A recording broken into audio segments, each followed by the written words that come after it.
Chào anh em. Hôm nay mình sẽ giới thiệu anh em mình cắt rau mùa mới nha.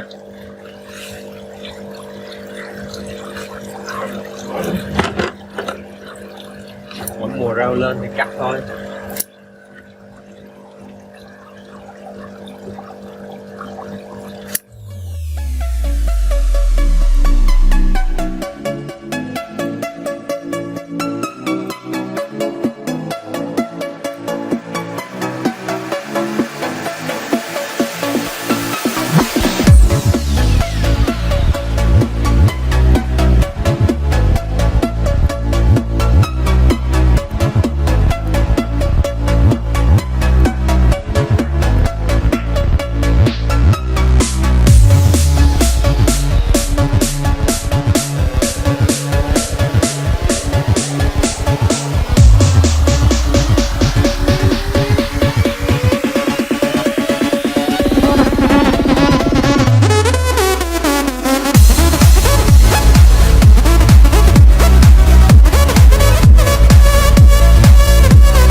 Xong nha anh em.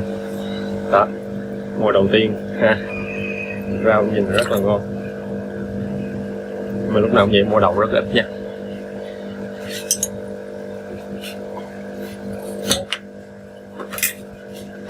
Rồi, bây giờ cắt xong nha. Chào anh em.